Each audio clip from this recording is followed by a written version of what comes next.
to a special edition of BoxersandBrawlers.com here in the South Side, and we'd like to thank Flips Trampoline Park and 910 Southeast Military Drive. Today, we are with Rick Morones.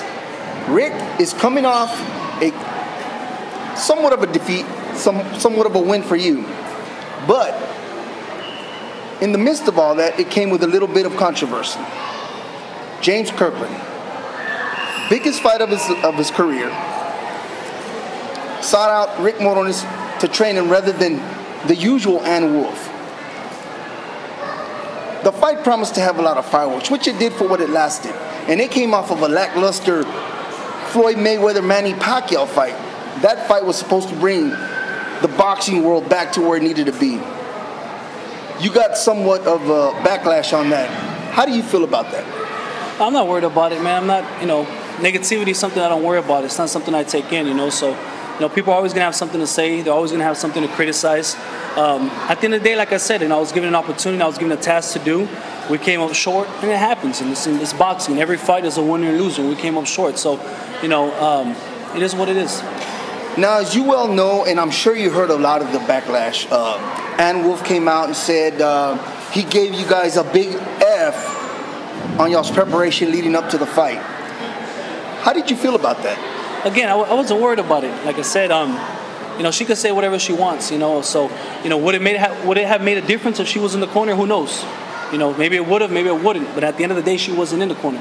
So, it's the first time James has ever fought an elite fighter like a Canelo Alvarez. So, it was a tough task. It was a tough task for anybody, to come in 2.5 to 3 months and, expect a change. So, people have been saying a lot of negativity about his defense or his jabs, and it's not no knock on Ann, knock on anybody. But that's not my creation. James Kirkland is not my creation as a fighter. I came in on the job to try to work on things and try to help him to be victorious May 9th. It didn't happen. We fell short. So, and you walk in my gym, you see a lot of my fighters. You don't really see that kind of those things. So it is what it is, like I said, but, the opportunity was there. What could I do? I took it, and I ran with it, and I did what I could.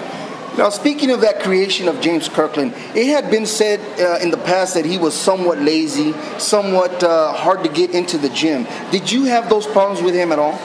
No, actually, James was a very hard worker. We had a good amount of time. He worked hard. Every day he was, whether he was in the gym or doing his strength and conditioning, he put his 100% in. We're not going to sit here and say he didn't put his full effort, because he did. So, like I said, he just fell short. It happens in the sport of boxing. We saw May 2nd, Manny Pacquiao, for whatever reason, his shoulder or whatever the case may be, he looked century. He looked horrible. He did a lot of things that, coming into a fight like that, you expect that from Floyd Mayweather.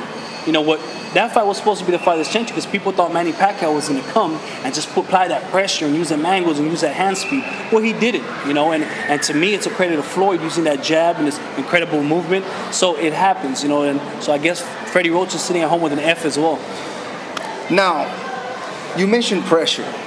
Leading up to the fight, James Kirkland came out in the fighting ring and said that he was going to pressure Canelo and give him all the pressure that he could handle. And he did, for what it lasted. Yeah.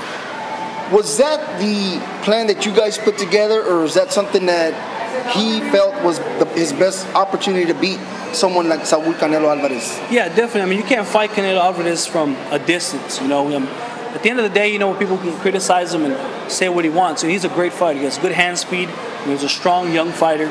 He's hungry. Even for all he's accomplished, he's still passionate about the sport of winning fights. So, the key was to get inside and make it a dog fight, just like we've seen James do in all his other fights. However, we fell short. It didn't work out, and it's just what happens in the sport of boxing.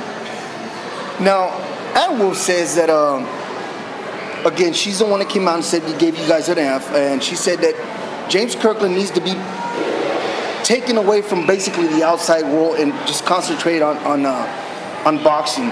Do you think because he had the opportunity to, per se, come and go to your gym, do you think that had an effect in his training? Not at all. He was. This was something he was entirely focused on. He wasn't even, going back and forth to Austin. There's rumors about that. He was in the gym. He was in his strength and conditioning with his coaches, and he did what he did. He worked hard. Like I said, it is what it is, and we can say and if or but. If if my grandpa had balls, he'd be my grandma. So, ifs and stuff don't matter. So, like I said, we did our best with what we could. I was given a task in 2.5, 3 months. I put every effort I could into it, and we fell short to a great fighter. It happens. Now, there's been some speculation that if and when James Kirkland continues to fight, or when he comes back, that he may go back to Ann Wolfe. Have you spoken to James Kirkland? Yeah, actually, he just texted me this past week, a few days ago. We didn't really get into that kind of assumption of talking and stuff like that. But, hey, if the shoe fits better with Ann, it fits better with Ann. But at the end of the day, the only person that's going to make that decision is James. No disrespect to 50 or anybody. Is James Kirkland is going to make the decision the way he made the decision to come train with us. So, like I said, if James feels that his chances are better with Ann, I got all the love and respect for James, and that so be it, so. Where does Rick Morones and House of Champions go from here? Oh, we go, sky's the limit, man. I mean, I'll tell you, man, this is something I say and I mean it, and I give God all the credit. He's put me in some great positions, but I mean, this is something, we just took a whole boatload of experience under our belt. We came up short, but not a lot of people, not even here locally, could say that they were in a position that we were. And it was a big position. Yeah. I mean, it was, you had 24/7 coming to your gym. You had the HBO analysts were talking about Rick Morones. Who is this guy? Hopefully you're down in national media, now you're known in national boxing world, so how do you feel about that? Well, it feels good. It feels good, because I put a lot of hard work and dedication into the sport. That's something people don't know. I mean, I've been putting work in, so it's something that it's paying off. Like I said, it didn't pay off the way I wanted it to that night. However, people that know boxing, Robert Garcia, I spoke with Robert, Terrence Crawford's trainer, Joe Goosen, Austin Trout. I got to speak to a lot of people who are real big in the sport, and they all had nothing but positive influence to talk to me about. So the negativity usually comes from the locals, the people who feel that I could have done this or I could have done that. Again, they weren't given the opportunity. We fell short, and it happens. And how did that come about? How did the merge with you and James Kirkland come about? Here's the crazy part. For people that say negative things, especially in our own city here in San Antonio, James was actually referred to me by a couple of other trainers in San Antonio who they approached about asking him, who do you think would be a good fit for James? What trainer do you think can handle this task? For other trainers to say, hey, Rick Morones in the South Side, go check him out, it speaks volume on the work I've been doing. So, like I said, whether they want to admit it or not, it is what it is. And like I said, once the proof's in the pudding, I thank God, because I have a resume now. No matter what happens, I have a resume. And it's a good resume. I've been on HBO pay-per-view with a world champion. I've been on HBO on one of the biggest events it could possibly be.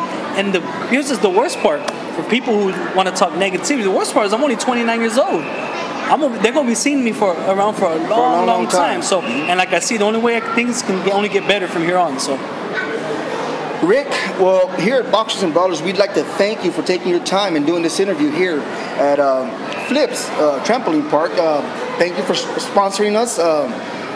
We'll continue to work your fights and working and putting you guys out there. We'd like to thank you. Thanks a lot for following us. Appreciate it. And giving us all the help that you can give us, okay? Yes, sir. And good luck in the future, man. Thank you. Make sure you tune in to boxersandbrawlers.com. And again, we'd like to thank Flip City here at Trampoline Park at 910 Southeast Military. Thank you. So long.